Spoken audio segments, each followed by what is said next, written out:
and a very warm welcome on this very first edition of the program Forum. In this edition, we'll be receiving the first or the executive president of the Cameroon Journalism Union, abbreviated in French as SNG. But this program called Forum will also be receiving other actors of the political and social scenes of Cameroon and beyond. Please don't go away. Within a while, we will be with the president, the new elected president of the Cameroon Journalism Union, or Cameroon Journalists Union, abbreviated in French, SNG. His name is Denis Kwebo.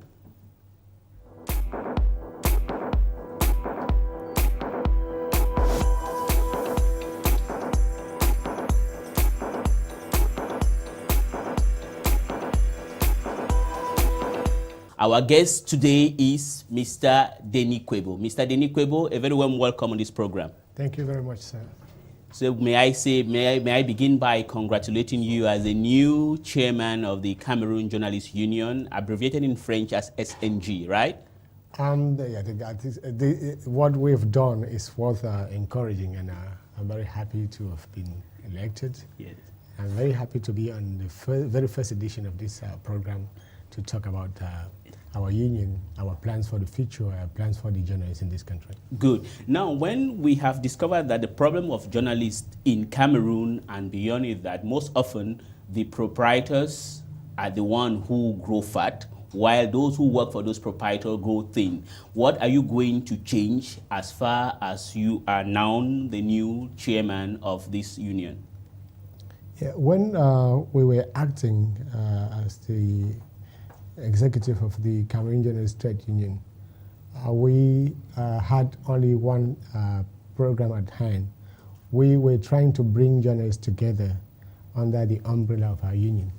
We are bringing journalists and media workers in this country together under one umbrella because it is only by reaching the critical association of all those who work every day in the press, the balance of power within the press will be in the favor of workers. For now, the balance of power is in the favor of the advantage of the media owners. Media owners. But I was reading today one publisher, his name is Aman Mana, who was complaining that in the years to come, the journalism profession in the country will simply disappear. Is that a threat, or is it really something feasible?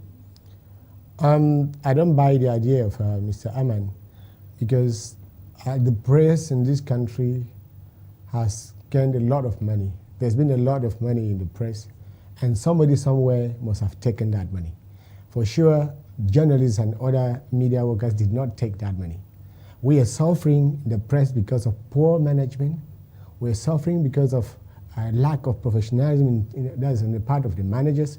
We're also suffering because there's a confusion between the coffers of the media companies and the pockets of the publishers and other media owners. That's the problem we're facing.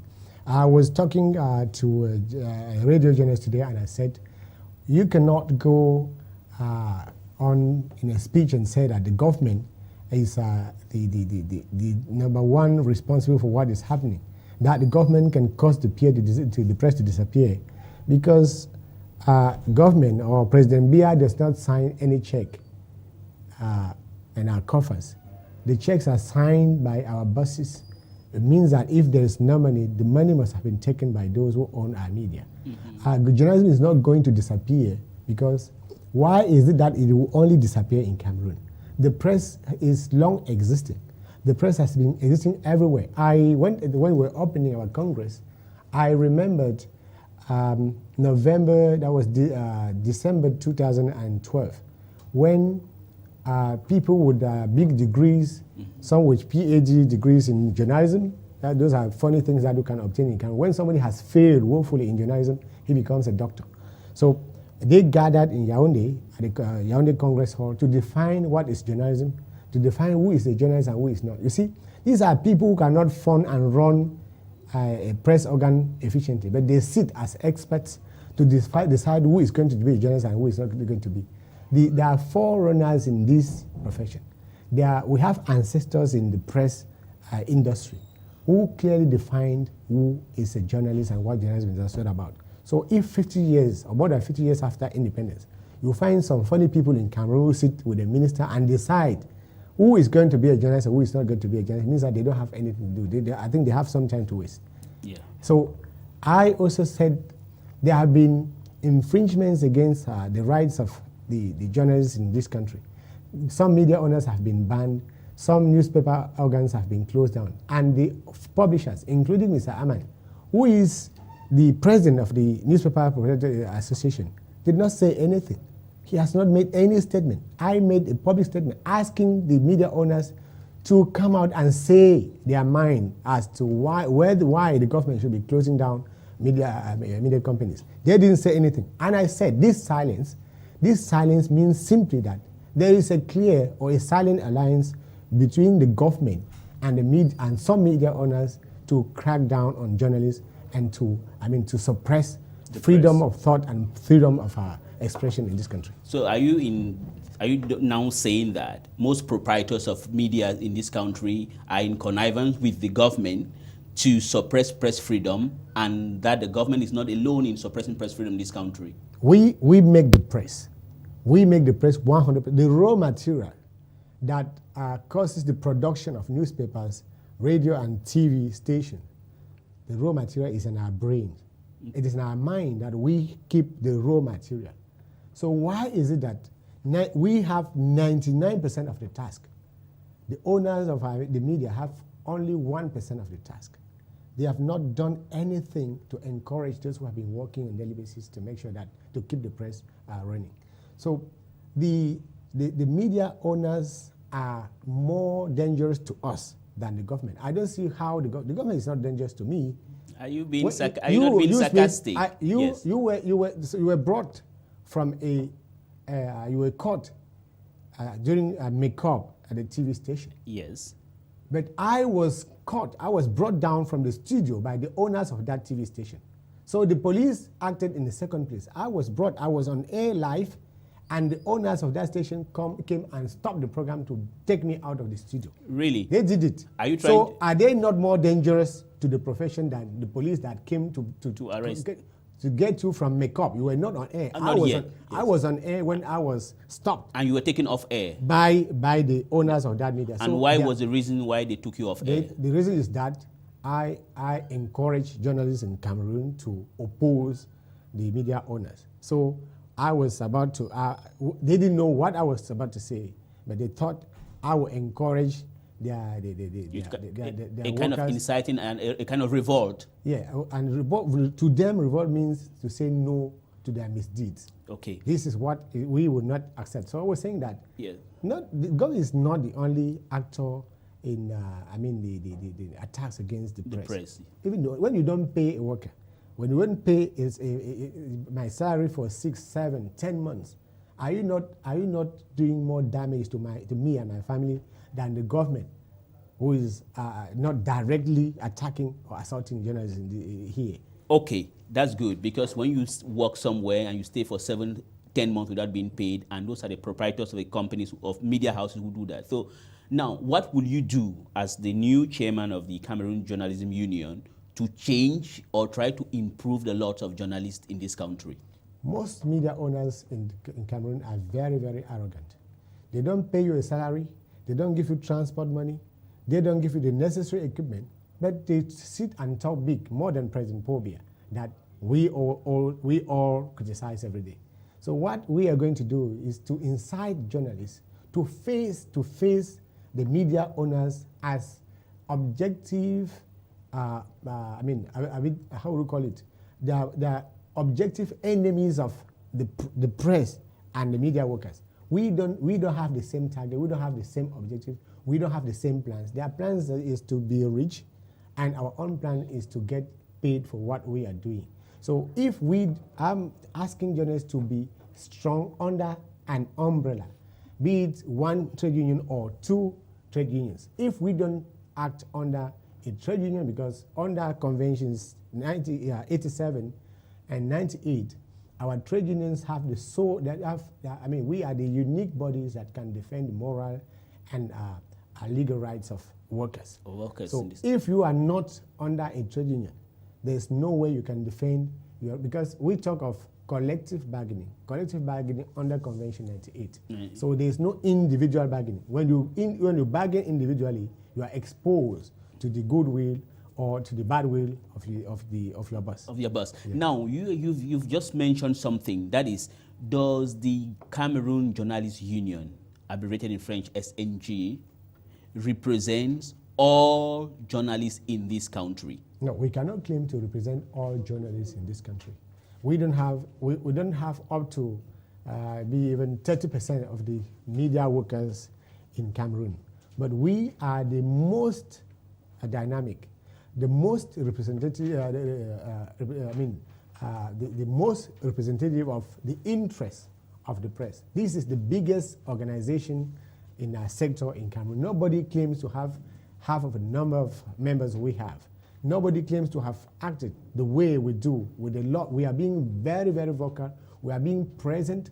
We are being very, very strict as to whether the rights of the journalists and the other media workers should be respected in this country or not. But under the law, under the International Labour Convention norms, under Convention 87 and Convention 98, we are the only kind of organization that can represent the moral and even the civil interests of media workers. So media workers. We don't need to have you as a member to defend your rights, because under the conventions we have the right and the responsibility to defend workers.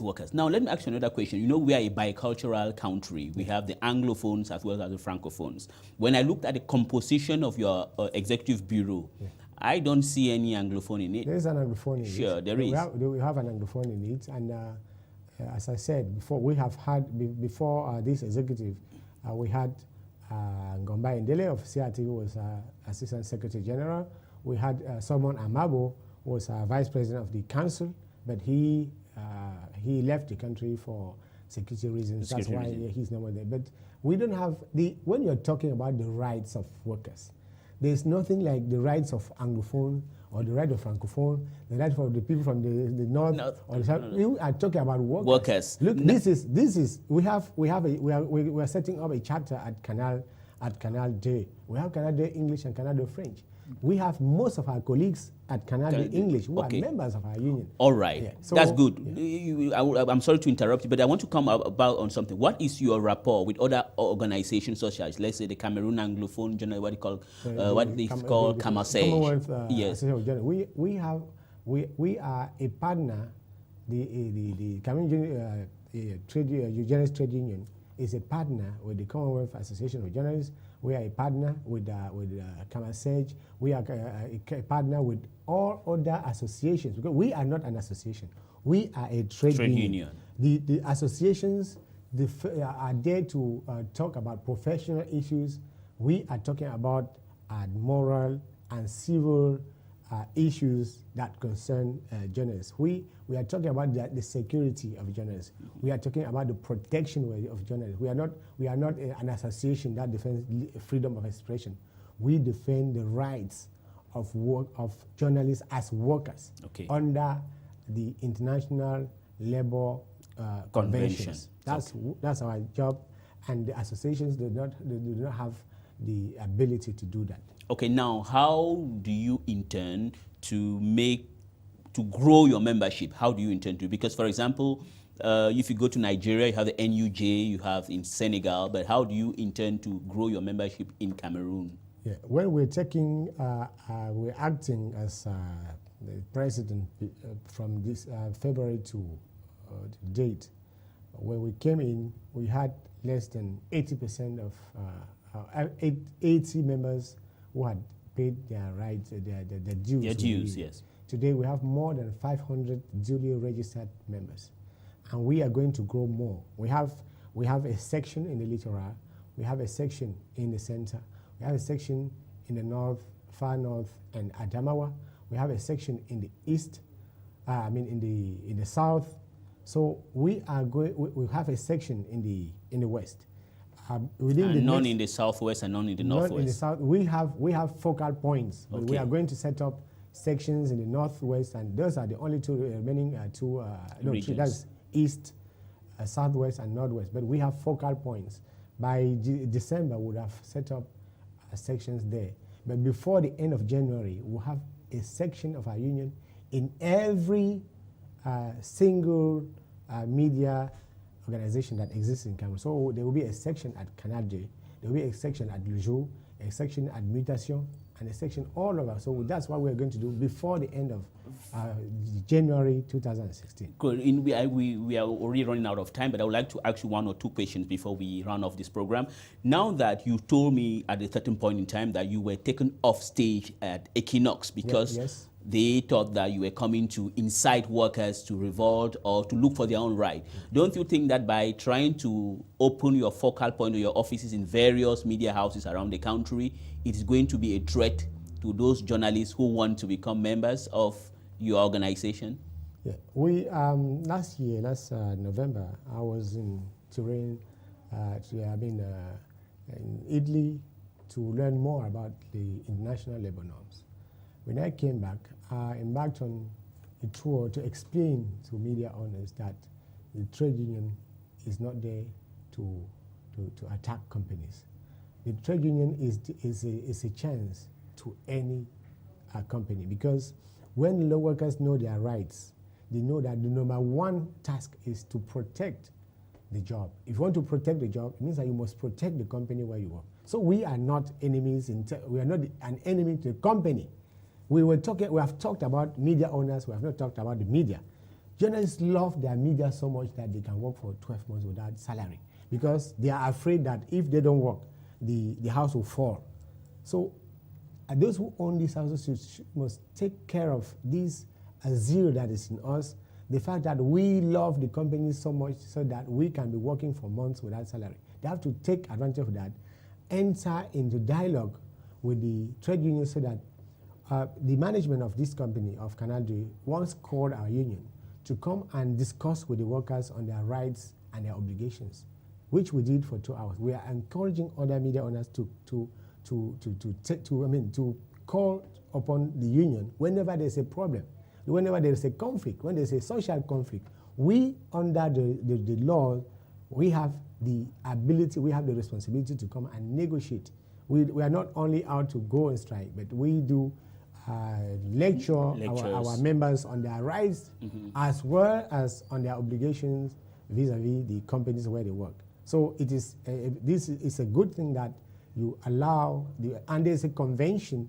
I want to talk about Convention 87. Yes. It gives we have the right under the law to set up our branch in this company. Nobody can stop us from setting up a branch here, because under the law, we take the person to court if he attempts to block them, to stop us from doing what we're going to do. Now, what are the relationship between your organizations and other organizations in the African continent and beyond? Because some organizations are much more experienced than yours. What are the conventions or the rapports that you have with them? The number one partner, bilateral partner of our union is the Nigerian Union of Journalists. We work hand in hand since I took over in February. I am the first vice president of the Central African Union of Pressmen. So I'm the vice president here. We are a member of the Federation of African Journalists and the International Federation of Journalists. So we work at national, international, bilateral, and sub-regional level to try to take our battle out of our borders. Out of your borders. Yes. Well, Mr. Denis Kwebo, it was a pleasure. We have run out of time, but we want to congratulate you and we wish you well in all your endeavors. Yeah, thank you very hopefully much. The management and the journalists of Cameroon will be in support of you. And when I talk about the management, I mean owners of newspapers, media houses. They are very much in support, because the owner of this company actually helped to fund our Congress. So but he said that Mr. Chatri helped us to fund the Congress that has just ended. And he was, one of the only media owner who helped to fund this Congress. That's very good. Well, so we want to congratulate Mr. Chachwe for that one. And ladies and gentlemen, that is how we come to the end of this very first edition of this program, Forum. And we hope that you did appreciate it. And please stay tuned on programs on Canal de English.